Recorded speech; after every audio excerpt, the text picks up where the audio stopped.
शङ्करांश भूम शङ्करार्यपीठसद्गुरून् शुद्धसत्त्वभासुरान् सुवर्त्मनीतभूसुरान् सर्वभूतसौख्यदान् क्षमाकरान् यतीश्वरान्।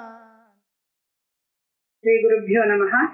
यदा यदा हि धर्मस्य ग्लानिर्भवति भारत अभ्युत्थानमधर्मस्य तदात्मानं सृजाम्यहम्।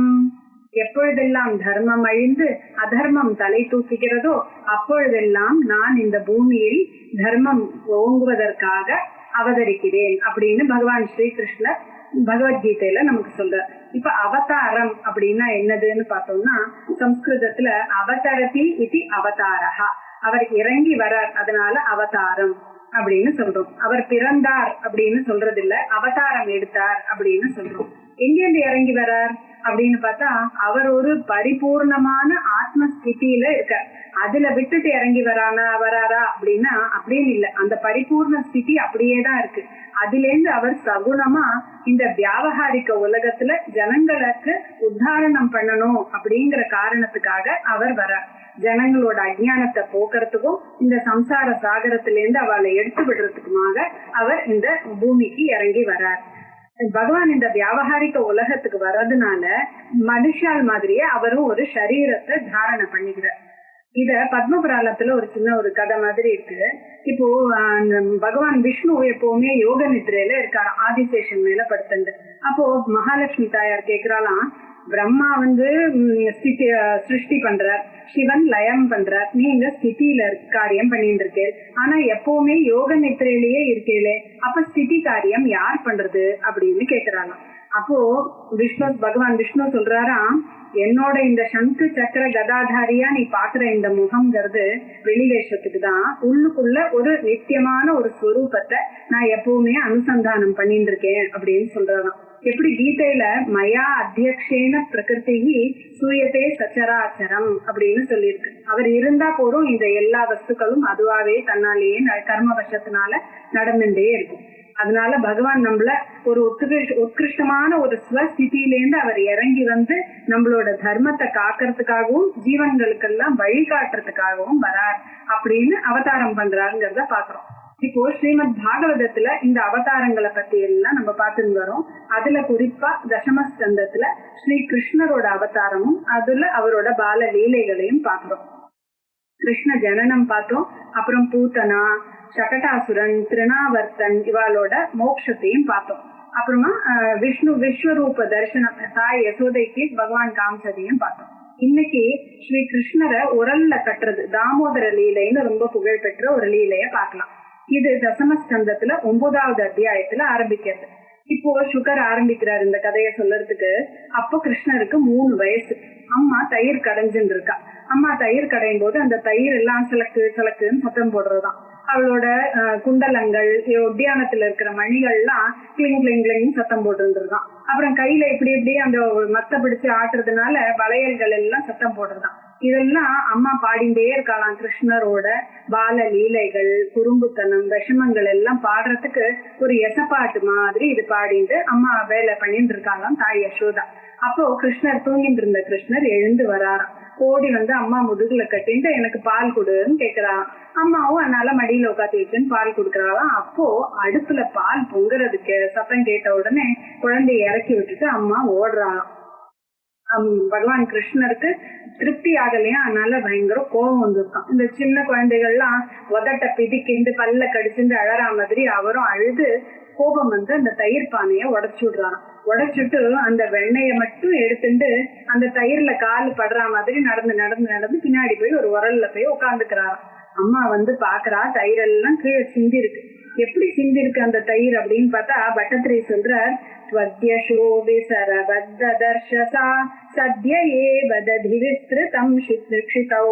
ததி இந்த க்ஷிதவ் அப்படின்னா பூமியில எப்படி விரைஞ்சு கிடக்குன்னா, உன்னோட உன்னோட புகழ் எப்படி இந்த புல் பூமியிலயும் எப்படி இருக்கோ அந்த மாதிரி கிடக்கிறத பாக்குறாளாம். ஆனா அம்மாக்கு கோபம் வரல, சிரிக்கிறாளாம். சிரிச்சுட்டு சோ நம்ம குழந்தைதான் இது பண்ணிருக்குன்னு தெரியுது. ஏன்னா தயிர்ல அந்த குட்டி குட்டி பாதங்கள் அப்படியே போயிருக்கிறத பாக்குறாளாம். பார்த்துட்டு அம்மா சரி இந்த குழந்தை என்ன இப்படி எல்லாம் உடைக்கிறதே அப்படின்னு சொல்லிட்டு ஓடி வந்து பாக்குறாளாம். ஓடி வந்து பார்த்தா அங்க குழந்தை தானும் வெண்ணெய சாப்பிட்டு பக்கத்துல இருக்கிற குரங்குகள் பூனை அதுக்கெல்லாம் கொடுத்துட்டு இருக்காளாம். உடனே அம்மா கோவம் வந்து கையில ஒரு கம்பை எடுத்துக்கலாம். கம்பை எடுத்துட்டு எப்படி வரான்னு தசமஸ்கந்தத்துல 9வது ஸ்லோகத்தை சொல்ற.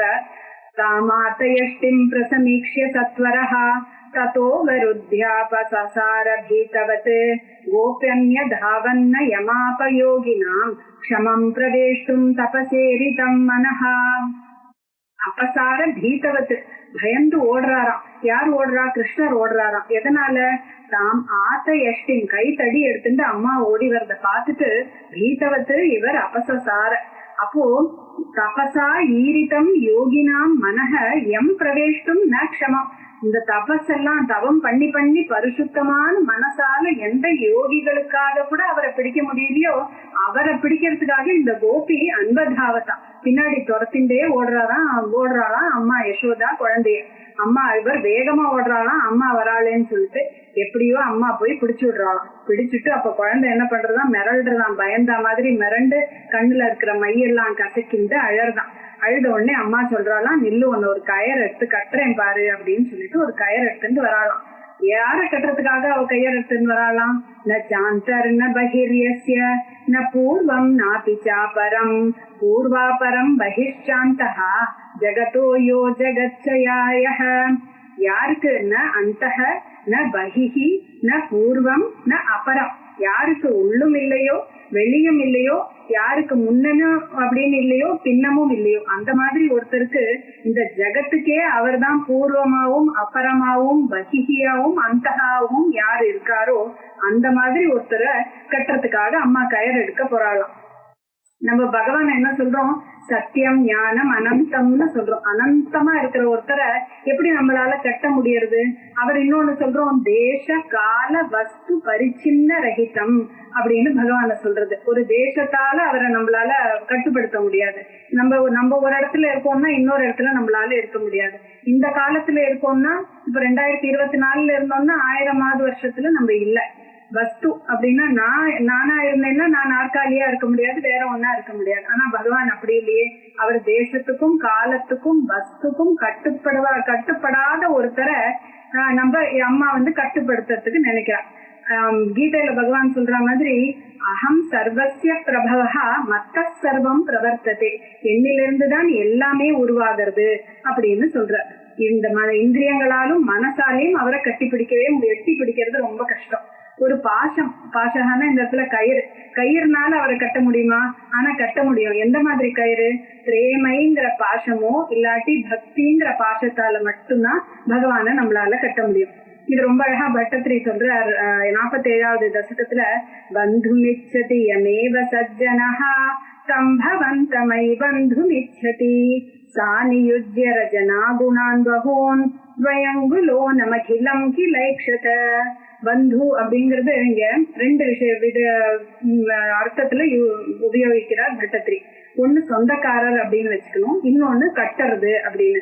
பந்து இச்சதி யாரெல்லாம் சஜ்ஜனகா நல்லவர்கள்லாம் ஐயோ இவர் நம்ம சொந்தக்காரரா இருக்க மாட்டாரா அப்படின்னு யார நினைக்கிறாளோ அந்த மாதிரி ஒருத்தரை பந்து இச்சதி இந்த அம்மா என்ன பண்றா? கட்டுறதுக்காக நினைக்கிறா. அவர் ரஜனானு குணா நிறைய கயிறு எடுத்துன்னு வராளாம்.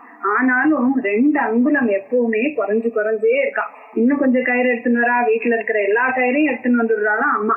ஆனா எவ்வளவு எடுத்துன்னு வந்தாலும் 2 அங்குலம் குறைஞ்சே இருக்கான். அப்ப பக்கத்துல இருந்த கோபிகைகளுக்கும் அம்மாக்கும் ஒரே ஆச்சரியமா, என்னது இத்தனோண்டு குழந்தைய நம்மளால கட்ட முடியலையே அப்படின்னு. ஆனா அப்ப பகவான் பாக்குறாரு, அம்மாவை பார்த்தா ரொம்ப வேர்த்து போய் அப்படியே முடியெல்லாம் கலைஞ்சு பெருமூச்சு விட்டு அவருக்கு பாவமா இருக்கான். அதனால அவரே சரி கட்டிக்கோ அப்படிங்கிறாராம். இத ஒரு மதுரை கீதத்துல ரொம்ப அழகா சொல்லுவ. கட்டுண்டான் கண்ணன் எதற்காக அப்படின்னா தாயின் அன்பிற்கு வசப்பட்டு கட்டுண்டான் கண்ணன். அவரே போய் கட்டிக்கோ என்ன கட்டு அப்படிங்கிற மாதிரி அவரே சொன்னா மட்டும்தான் முடியும் இது. ஏன்னா உலகமே கண்ணனோட வசத்துல இருக்கு. ஆனா கண்ணன் யாரோட வசத்துல இருக்கான் அப்படின்னு பார்த்தா அன்போட வசத்துல. தன்னோட பக்தர்களுக்காக தன்னை கட்டுண்டா மாதிரி காமிச்சுக்கிறாராம். இத பார்த்துட்டு அங்கிருந்து பிரம்மாக்கு இந்திரனுக்கு எல்லாம் பயங்கர ஆச்சரியமா. அத பாகவதத்துல எப்படி சொல்றதுன்னா நேமம் விரிஞ்சோ ந பவஹா ந ஸ்ரீரப்யங்க சம்ஸ்ரயா பிரசாதம் லேபிரே கோபி யத் பிராப விமுக்திதாத் ந இமம் விரிஞ்சஹ பிரம்மா இல்லாட்டி பவஹ ருத்ர இல்ல ஸ்ரீஹி ஸ்ரீ லக்ஷ்மி யாரு அவரோட அங்கத்திலேயே இருக்காரோ ஹிருதயத்திலேயே இருக்கிற ஸ்ரீ ஆட்டம் யாருக்குமே இந்த பிரசாதம் கிடைக்கலையே, அதை இந்த கோபிக்கு கிடைச்சிருத்தே, இந்த முக்தி கிடைச்சதே இந்த கோபியான யசோதைக்கு அப்படின்னு இந்திரனும் விரிஞ்சி பிரம்மா எல்லாரும் மேலேந்து பார்த்து ஆச்சரியப்படுறாளாம். இந்த விஷ்ணு சஹஸ்ரநாமத்துல 367வது நாமாவா வருது, தாமோதராய நமஹா அப்படின்னு வருது. அப்ப அம்மா என்ன சொல்றான்னா, உன்னை உரல்ல கெட்டி விட்டுட்டேன், இப்ப நீ இங்கேயே இரு, நான் போய் வீட்டு வேலையெல்லாம் பாக்குறேன்னு அம்மா போயிடுறாளாம்.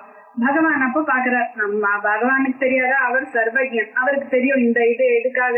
2 மருத மரம் அங்க நிக்கிறது, அது 2 யக்ஷர்கள், 2 பேரும் குபேரனோட புத்திரர்கள், நலகூபரன் மணிகிரீவன் அப்படின்னு நாரதரோட சாபத்தினால மரமா இங்க நிக்கிறா அப்படின்னு கிருஷ்ணருக்கு தெரியறது. இதோட பாகவதத்துல 9வது அத்தியாயம் முடியறது. 10வது அத்தியாயம் ஆரம்பிக்கும் போது பரீட்சித்துக்கு ரொம்ப ஆவலா இருக்கு. என்ன இது, நாரத மகர்ஷி போய் சாபம் கொடுத்தாரா? நம்ம எப்போ நாரதர் மகர்ஷின்னா அவர் நாராயண நாராயண சொல்லிதானே தெரியும், அவர் இப்ப ஏன் சாபம் கொடுத்தார் அப்படின்னு பரீட்சித் மகாராஜா சுகர் கிட்ட கேட்கிறார். குபேரன் இருக்கார், அவர் யக்ஷர்களுக்கு எல்லாம் ராஜா, விஸ்ரவசோட புத்திரன், அதனால வைஷ்ரவனாக அப்படின்னு அவருக்கு ஒரு பேர் இருக்கு. விஸ்ரவசோட இன்னும் பசங்க தான் இந்த ராவணன், கும்பகர்ணன், விபீஷணன், சூர்பனகா எல்லாம் வைஷ்ரவன் அதாவது குபேரனுடைய தம்பிகளா இருக்க. இந்த குபேரன் சிவனோட ரொம்ப சிறந்த பக்த நண்பராகவும் இருக்க. அவர் முன்னாடி லங்கையில தான் இருந்தார். ஆனா ராவணன் இவர் அங்கேருந்து துரத்தி விட்டுட்டதுனால கைலாசத்துக்கு பக்கத்துல அலகாபுரி அப்படிங்கிற இடத்துல குபேரன் இருக்க. இந்த குபேரனுக்கு 2 புத்திரர்கள், நலகூபரன் மணிகிரீவன் அப்படின்னு. இவாளும் ஸ்ரீருத்ரனோட தொண்டர்கள் தான். இவ யக்ஷர்களா இருக்கிறதுனால இளமை, அழகு, பணம் எல்லாம் நிறைய இருந்ததுனால ரொம்ப மமதை வந்துருக்கு. ரொம்ப விளையாட்டு பிள்ளைகளா தங்களோட அப்பாவோட செல்வாக்கை உபயோகம் பண்ணிட்டு ஒரு சமயம் என்ன பண்றா, கைலாசத்துல ஒரு நதியில எல்லாரும் யுவதிகளோட சேர்ந்து ஜலக்கிரீடை பண்ணிட்டு இருக்கான். அப்போ அந்த பக்கமா நாரதர் வரா. இவாளுக்கு ஒண்ணுமே தெரியாது, ஏன்னா வாருணிங்கிற ஒரு மதுவை குடிச்சிட்டு இவ பாட்டுக்கு அந்த தண்ணியில இருக்கா. அப்போ நாரதர் வர, இந்த யுவதிகள் எல்லாம் நாரதரை பார்த்த உடனே மரியாதை பண்றதுக்காக எழுந்து ஒதுங்கி போயிடுறான். ஆனா இந்த 2 யக்ஷர்களுக்கும் மதம் தலை கேறிட்டதுனால யார் எதிர நிக்கிறான்னு கூட தெரியலையா. நம்ம என்னதான் ஒரு உயர்ந்த இடத்துக்கு போனாலும் எல்லாருக்கும் ஒரு 5 ரிணம்ங்கிறது எப்பவுமே இருக்கு. என்னெல்லாம் ரிணம் அப்படின்னு பார்த்தோம்னா, தேவரிணம், பித்ருரிணம், பூதரிணம், மனுஷரிணம், ரிஷி ரிணம் அப்படின்னு இருக்கு. இவ்வளவு 5 கடன்கள் நமக்கு எப்பவுமே இருக்கு.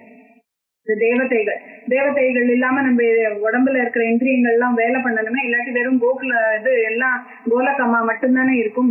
அதனால தேவ பூஜை கண்டிப்பா பண்ணலாம். பித்ருரிணம் பார்த்தோம்னா அம்மா அப்பாவை நினைக்காம நம்ம இந்த சரீரத்தை எடுத்துட்டு வந்திருக்கவே முடியாது. பூதரிணம் நம்மளோட இந்த காக்கைக்கோ இல்லாட்டி நாய்களுக்கு அதுக்கெல்லாம் நம்மளால சாப்பாடு போடணும். மனுஷர்கள் வர அதிதிகள், மிச்ச மனுஷர்களோட சகாயம் இல்லாம நம்ம ஜீவனம் நடத்துறது எவ்வளவு கஷ்டம்னு நமக்கே தெரியும். அந்த ரிணம். ரிஷி ரிணம், ரிஷிகள்னால தானே நமக்கு எல்லாம் மந்திர திரஷ்டா எல்லாம் கொடுத்தது, அதனால ரிஷி ரிணம். இதெல்லாம் மறந்துட்டு இந்த 2 யக்ஷர்களும் தன்னோட நிலைமையே இல்லாம அவ பாட்டுக்கு இருந்தாலும். அப்ப நாரதருக்கு இதை பார்த்துட்டு கருணை தான் வருது அவருக்கு. ஏன்னா நாரதர் எப்படின்னா ஒரு தேவ ரிஷி, எப்போ நாராயண ஸ்மரணத்திலேயே இருப்பார் இல்லையா. அவருக்கு சாரித்திர நிமித்த அகங்காரம் கூட கிடையாதான். அவரை ஏன் பூஜிதா அப்படின்னு சொல்லிட்டு நிறைய ஸ்லோகங்கள் இருக்கு. அதுல ஒன்ன பாக்கலாம். தேஜசா யசசோ புத்தியா நயேன வினயேன ச ஜன்மனா தபசா விருத்தஹ தஸ்மாத் சர்வத்ர பூஜிதஹ. தேஜசா அவருக்கு நிறைய மன வலிமை இருக்கு, யசசா புகழ் இருக்கு, புத்தியா தன்னோட அறிவுனால, நயேன இந்த அறம் தவறாமைன்னு இருக்கு அவர்கிட்ட, வினயேன ரொம்ப வினயமா இருக்க, ஜன்மனா தபசா பயங்கர தபஸ் அவருக்கு, அதனால விருத்தக மனப்பக்குவம் அடைஞ்சவரா இருக்கிறதுனால அவரை பூஜிதா அப்படின்னு சொல்றோம். ஆனா நாரதர் சாபம் கொடுக்கிறாருன்னு பேரு, ஆனா வரம் மாதிரி கொடுக்கிறாராம். என்ன சொல்றாரா, அவருக்கு அனுகிரகம் பண்ணி அந்த 2 பேருக்கும் சித்த சுத்தி வரணும்னா கிருஷ்ண தர்சனம் ஒண்ணுதான் வழி. அதனால அவர் என்ன சொல்றாருன்னா, நஹ்யன்யோ ஜுஷதோ ஜோஷ்யான் புத்தி பிரம்ஷோ ரஜோ குணஹ ஸ்ரீமதாதாபிஜாத்யாதிஹி யத்ர ஸ்திரீ தியூதமாசவஹ அப்படின்னு சொல்ற. எப்போ ஜோஷ்யான் ஜுஷதஹ பிரியமான வஸ்து ஒண்ணு அனுபவிக்கும் போது பயங்கர ரஜோகுணம் வந்துடுறது, புத்தியும் பிரம்சம் ஆயிடுறது, புத்தி பிரஷ்டனா ஆயிடுறான். ஆனா இந்த தனம்ங்கிற ஒரு மது இருக்கே, தனம்ங்கிற ஒரு மதத்தினால அது நல்ல குலத்துல பிறந்திருந்தாலும் இல்ல நல்ல குலத்துல பிறந்திருக்கிறவனுக்கு கூட மிச்ச மதம் இருந்தா அது புத்தியை கெடுக்காது. ஆனா இந்த தனம்ங்கிற மதம் மட்டும் ரொம்பவே கெடுதல். ஏன்னா அதுதான் இந்த கெட்ட ஸ்திரீகளோட சகவாசமோ, யூட்டம் இந்த சூதாட்டமோ இல்லாட்டி மதுபானம் அப்படிங்கிற மிச்ச கெட்ட பழக்கத்துல எல்லாம் கொண்டு போய் விடுறது. இதெல்லாம் எதனால அப்படின்னு இந்த நாரதர் சொல்லும் போது சொல்றார், இந்த சரீரத்தை ரட்சணம் பண்ணணும் அப்படிங்கறதுனால தானே. சரீரம் அப்படின்னு இதுக்கு ஏன் பேருனா சீரியத்தை, இது க்ஷீணமாயிண்டே போறது.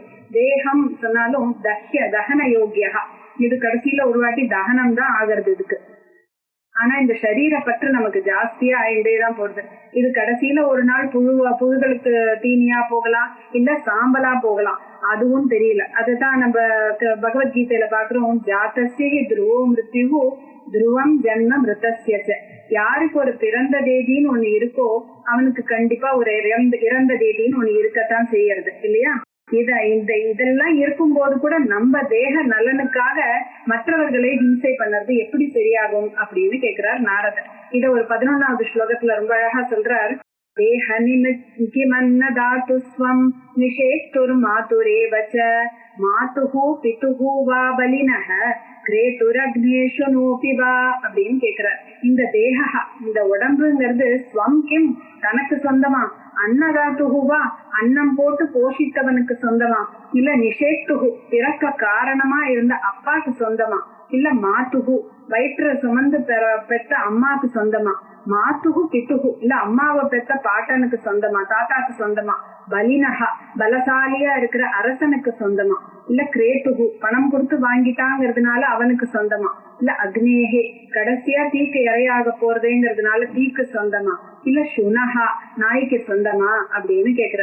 பஜகோவிந்தத்துல அழகா ஒண்ணு சொல்லியிருப்பார் நம்ம ஆதிசங்கர பகவத் பாதால், மா குரு தன ஜன யௌவன கர்வம் ஹரதி நிமேஷாத் கால செல்வம் அப்படின்பார். மா குரு செய்யாத, என்ன செய்யக்கூடாது, தன ஜன யௌவன கர்வம், தனம் பணம் இருக்குன்னு சொல்லிட்டு, ஜனம் எனக்கு நிறைய ஆள்கட்டு இருக்கு, பலம் இருக்கு, ஜனம் இருக்குன்னு, அப்புறம் யௌவனம் நான் ரொம்ப இளமையா இருக்கேன் அப்படிங்கறதுக்கு நம்ம கர்வமே படக்கூடாது. ஏன்னா ஹரதி நிமேஷா ஒரு நிமிஷத்துல இந்த காலம் எல்லாத்தையும் எடுத்துட்டு போயிடும், இருந்தது இருந்த மாதிரியே நமக்கு தெரியாது அப்படின்னு இருக்கிற இந்த உடம்புங்கிறது ரொம்ப சாதாரணமான பொருள், இது மறையும் தோன்றும். இத போய் நான் நினைச்சு மூடன் ஒருத்தன் பிஹேவ் பண்ணுவானா அப்படின்னு கேக்குற. ஒரு விவேகி தானே இதெல்லாம் மறந்து அவன் தானே இருக்க முடியும். இதனால நான் என்னோட உடம்ப போஷிக்கணும்னு மிச்சவாழ நான் ஹிம்சிக்கலாமா அப்படின்னு நாரதர் அவள்கிட்ட கேட்டு இருக்க. இதுல ஒரு நல்ல ஒரு உண்மையை சொல்றார் நாரதர் 13வது ஸ்லோகத்துல. அசதஹ ஸ்ரீமதாந்தஸ்ய தாரித்ர்யம் பரமஞ்சனம் ஆத்மௌபம்யேன பூதானி தரித்ர பரமீக்ஷதே அப்படிங்கிற. ஐஸ்வர்யத்தினால அறிவு குருடான ஒருத்தனுக்கு தாரித்ரியம், அதாவது ஏழ்மைதான் மையா இருக்கு. ஏன்னா ஆத்மௌபம்யேன தன்னை போல மற்றவனை யாரால பார்க்க முடியும்னா ஒரு தரித்திரனாலதான் பார்க்க முடியுமா. ஆத்மௌபம்யேன சர்வத்திர யஹ பஷ்யதி சஹ பஷ்யதி அப்படின்னு பகவான் கீதையில சொல்ற. என்ன மாதிரி நான் இன்னொருத்தரை பாக்குறவன் தான் பார்ப்பவன் ஆகிறான், சகையேவ பஷ்யதி அவன் தான் பாக்குறான், மிச்சவங்க பாக்கலை அப்படின்னு சொல்றாரு பகவான். அதுல ஒருத்தனுக்கு முள்ளு குத்தி இருந்ததுன்னா அவனுக்கு அந்த வேதனை தெரியும், அவன் அந்த வேதனையை இன்னொருத்தனுக்கு வரணும்னு நினைக்க மாட்டான் இல்லையா. ஆனா முள் குத்தாதவனுக்கு இந்த வேதனை எப்படி தெரிய போகுது அப்படின்னு நாரதரே அங்க கேக்குற. ஒரு ஏழைக்கு தன பலம் வித்யா மதம் நல்ல குலத்துல பிறந்திருக்கோம் அப்படின்னு எல்லாம் இருந்தாலுமே அவனுக்கு பணம் இல்லாததுனால இந்த இந்திரியங்கள் எல்லாம் க்ஷீணமா இருக்கு, ஆகாரம் எல்லாம் ரொம்ப கிடைக்காம அவனுக்கு தன்னோட தினம் துக்கத்தை அனுபவிக்கிறதே அவனுக்கு ஒரு பெரிய தவமா போயிடுறது. அதனால அவனுக்கு மனசுல மற்ற ஜீவன்களை எல்லாம் ஹிம்சை பண்ணணும் அப்படிங்கிற எண்ணமே வரது இல்லையா. சாதுக்களும் என்ன பண்ணுவாலாம், எல்லாரையும் சமமா பாக்குறதுனால இந்த ஏழைகளோடயே சேர்ந்து இருக்காங்க. இப்ப பணக்காரனுக்குன்னு பார்த்தோம்னா செல்வம் இருக்கு, செல்வ செருக்கு இருக்கு, இந்த செல்வத்தை நிறைய சேர்க்கணுங்கிற ஒரு ஆவல் இருக்கு. இப்ப ஏழைக்கு பார்த்தா இந்த 3வது குறை வேணா இருக்கலாம், செல்வத்தை நிறைய சேர்க்கணுங்கிற ஆவல் இருக்கலாம். ஆனா அதுவுமே சாது சங்கத்தினால சீக்கிரமே அழிஞ்சு விடுறது. அதனால பணத்தினால அறிவு இழந்தவர்களும் இந்த வாருமிங்கிற கல்லுனால மதம் பிடிச்சவர்களும் இந்திரியங்களுக்கு அடிமையானவர்களும் போகத்துல நாட்டம் இருக்கிற உங்களையும் மரமாக போகுமாறு சபிக்கிறேன் அப்படின்னு சபிச்சாராம். ஆனா மரமா போங்கன்னு சொன்னாலுமே அதனால நீங்க யோசிச்சு விவேகம் வர்றதுக்காக ஒரு வழியும் அவரே சொல்றார். ஏன்னா மரமா எங்க இருக்க வைக்கிறாரா, கோகுலத்துல இருக்க வைக்கிறாராம். அப்ப அது வரமா சாபமா? ஏன்னா கோகுலத்துல இருந்து அவ அழகா கிருஷ்ணரோட லீலைகள் எல்லாம் பார்த்துட்டு இருக்காளாம். அப்புறம் அவரே இந்த சாபம் எப்ப தீரும் அப்படிங்கறதுக்கு சொல்ற, இந்த ஸ்ரீகிருஷ்ண சாநித்தியம் கிடைச்சு நீங்க திரும்பியும் பூர்வ ரூபத்தை அடைஞ்சிடுவீங்க அப்படின்னு சொல்றாராம். அதனால 100 தேவ வருஷம் போறதா. இப்ப 100 தேவ வருஷம் அப்படின்னா நம்மளோட ஒரு வருஷம்ங்கிறது ஒரு தேவ நாள். நம்மளோட அப்ப 360 மனித வருஷம் ஒரு தேவ வருஷம். அது மாதிரி 100 தேவ வருஷம் 36,000 மனித வருஷம் போன அப்புறமா கிருஷ்ணர் அங்க வந்து உரல்ல இப்ப மெதுவா வந்துட்டு இருக்காரு. உரல் அவரை கட்டி விட்டுருக்கா. கிருஷ்ணர் வர்றார் தவழ்ந்து தவழ்ந்து. அவருக்கு தெரியும், சரி நம்ம பக்தன் நாரதன் அவருக்கு சாபம் கொடுத்திருக்காரே, அதனால இவாளுக்கு இன்னைக்கு விமோச்சனம் கொடுக்கணும் அப்படின்னு 2 மரத்துக்கு நடுவுல கிருஷ்ணர் வர உரல் மாட்டிக்கிறது. இவர் இழுக்கிற குழந்தைக்கு எங்க அவ்வளவு சக்தியா பார்த்தோம்னா நம்ம குழந்தையா தெரியறது அவரோட வெறும் ரூபம் தான் பாக்குறோம். இழுத்த உடனே என்ன ஆகுறது, அந்த 2 மரத்துல இருந்து இலைகள் எல்லாம் அசைஞ்சு விழறதான். விழுந்த உடனே அந்த மரத்திலேருந்து வெடிச்சு 2 சித்த புருஷர்கள் பயங்கர ஜோதி வடிவா வெளியில வந்து 2 சித்த புருஷர்கள் வராலாம். அவ வந்து துதி பண்றா கிருஷ்ணருக்கு. கிருஷ்ண கிருஷ்ண மகாயோகின் துவமாத்ய புருஷ பரஹ வியக்தா வியக்தம் இதம் விஸ்வம் ரூபம் திரேதே பிராமணா விதுஹு அப்படின்னு சொல்றாராம். ஹே கிருஷ்ண, ஹே யோகேஸ்வர அப்படின்னு கூப்பிடுறா. ஹே கிருஷ்ணரே, ஹே யோகேஸ்வரா, துவம் ஆத்யஹ, நீயே எல்லாத்துக்கும் காரண ரூபியா இருக்க. புருஷோத்தமஹா, பரப்புருஷா, புருஷோத்தமனாவும் இருக்க. வியக்தா வியக்த, அவ்யக்தம் அவ்யக்தம், ஸ்தூல சூக்ஷ்மமா இருக்கிற இந்த உலகத்துக்கு உன்னோட ரூபம் தான் அப்படின்னு யாருக்கு தெரியும்? பிராமணா விதுகு அப்படிங்கிற பிரம்மத்தை அறிஞ்சவர்கள், பிரம்ம ஞானி யாரோ அவளுக்கு எல்லாம் தெரியும் அப்படின்னு சொல்ற. அப்புறம் அவளே துதி பண்ணிட்டு இருக்காளே, அவ சொல்றா சதுர்வித புருஷார்த்தங்களையும் அடங்கி இருக்கிற இந்த பகவான் தான் மிச்ச ஜனங்களுக்கு அதே சதுர்வித புருஷார்த்தம் கொடுக்கணும்னு சொல்லிட்டு அவதாரமா பண்ணிருக்கேள் அப்படின்னு துதி பண்ணிட்டு சொல்றாவா. நம பரம கல்யாண நம பரம மங்கள வாசுதேவாய சாந்தாய யதூனாம் பதயே நமஹா அப்படின்னு சொல்ல. நமஹ பரம கல்யாண பரம மங்கள சாந்தாய வாசுதேவாய யதூனாம் பதயே நமஹா. பரம மங்கள ரூபியாகவும் மகா சாந்தரும் வசுதேவரின் புத்திரனாகவும் யாதவர்களின் தலைவனாகவும் இருக்கிற உங்களுக்கு எங்களுடைய நமஸ்காரம் அப்படின்னு சொல்றாங்க. இதுல ஒரு 10வது அத்தியாயத்துல 38வது ஸ்லோகம் ஒண்ணு வருது. அது ஒரு பிரார்த்தனா ஸ்லோகமாவும் இருக்கு, சாப விமோசனத்துக்கு இந்த ஸ்லோகமாவும் இருக்கு. நம்ம இந்திரியங்கள்லாம் எதுக்காக நமக்கு பகவான் கொடுத்திருக்கார் அப்படிங்கறதுக்கு ஒரு நல்ல ஸ்லோகம் இது. வாணி குணானு கதனே ஸ்ரவணௌ கதாயாம் ஹஸ்தௌ ச கர்மசு மனஸ்தவ பாதயோர்னஹ ஸ்மிருத்யாம் சிரஸ்தவ நிவாச ஜகத் பிரணாமே திருஷ்டி சதோ சதாம் தர்ஷனேஸ்து பவத்தனோனாம். வாணி குணானு கதனே, வாணி என்னோட வாக்கு எதுக்கு இருக்குன்னு அவனோட குணங்கள் எல்லாம் பத்தி சொல்றதுக்காக. ஸ்ரவணௌ கதாயாம், காது எதுக்கு இருக்கு அப்படின்னா பகவானோட கதைகளை கேட்கறதுக்காக. ஹஸ்தௌச்ச கர்மசு, கைகள் எதுக்கு இருக்கு அப்படின்னு பார்த்தா பகவானுக்கு கைங்கரியம் பண்றதுக்கு. மனஹா தவ பாதயோகோ, மனசு எதுக்கு இருக்குன்னா அவன் பாதயோகோ ஸ்மிருத்யா, அந்த திருவடியே ஸ்மரிச்சுட்டு இருக்கிறதுக்காக. அப்புறமா தலை, சிரஸ் எதுக்கு இருக்கு? உன்னோட நிவாசஸ்தானம் எங்க இருக்கோ அதுல நான் தலை வச்சு வணங்குறதுக்காக. திருஷ்டி, என் கண்களுக்கு எதுக்கு இருக்கு? உன்னோட மூர்த்திய தர்சனம் பண்றதுக்கு அப்படின்னு ஒரு நல்ல ஒரு ஸ்லோகத்தை இதுல சொல்லியிருக்க. இப்போ கிருஷ்ணரை துதி பண்ணோடனே கிருஷ்ணர் சிரிச்சுட்டே, சரி உங்களோட தன அகங்காரம் எல்லாம் நாரதர் கொடுத்த சாபத்தினால போயிடுது, அதனால நீங்க இப்ப பூர்ண ஆத்ம சமர்ப்பணம் பண்ணிட்டதுனால அண்ட் சாது தரிசனத்தினால உங்களோட பந்தமானது எப்படி இப்ப சூரியன் வந்த உடனே இருட்டு எப்படி சட்டுன்னு மறையறதோ அதே மாதிரி உங்களோட இந்த அகங்காரம் எல்லாம் போச்சு, அதனால நீங்க உங்களோட இடத்துக்கு திரும்பி போங்கோ அப்படின்னு சொல்ற. அவளும் வந்து இந்த பக்தி ஸ்ரத்தையோட நித்திய வஸ்து விவேகம் எல்லாம் வந்ததுனால தங்களோட இருப்பிடத்துக்கு போறாளாம். எப்படி போறாரு அப்படின்னு சுகர் சொல்றார். இத்யுக்தௌ தௌ பரிக்ரம்ய பிரணம்ய ச புனః புனஹ பத்தோலூகலமாமந்த்ரிய ஜக்மதுர் திசம் உத்தராம் திசம் அஜக்மதுஹு. வடக்கு திசைய பார்த்து போறாளாம். எப்படி பகவான ஒரு வாட்டி சுத்தின்னு வந்து நமஸ்காரம் பண்ணிட்டு உலூகலத்துல பத்தனா இருக்கிற இந்த உரல்ல கட்டி இருக்கிற அவரை பார்த்து நமஸ்காரம் பண்ணிட்டு போறாளாம். கட்டு அவுக்காம கட்டோடையே இருக்காரே பகவான் அப்படின்னு பார்த்தா இதுக்கு ஏன் அப்படின்னா அவர் சகுணமா இருக்கிறதுனால கட்டு போட்டு இருக்கலாம். அப்பதான் நம்மள மாதிரி இருக்கிற அஞ்ஞானிகளுக்கெல்லாம் கூட அவர் சீக்கிரமா வசப்பட முடியுமா. கட்டு அவுத்துட்டா அவர் நிர்குண ஸ்வரூபியா போயிடுவாரு. அப்புறம் நமக்கு அவர் அடையிறது ரொம்ப கஷ்டமா இருக்கும். அதனாலே இருக்கலாம் அப்படின்னு இதுல ஒரு மாதிரி சொல்றாங்க எல்லாரும். இப்போ இதுல நம்ம தாமோதர லீலைய பார்த்தோம். இப்ப அவர் இன்னும் கட்ட அவுத்துக்காம அதுலயேதான் இருக்க. அடுத்தது கோபர் பாப்பார். அதை நம்ம அடுத்த வாட்டி பார்க்கலாம். ஸ்ரீ குருப்யோ நமஹ. ஹரே ராம ராம ராம ஹரே ஹரே, ஹரே கிருஷ்ண கிருஷ்ண கிருஷ்ண கிருஷ்ண ஹரே ஹரே.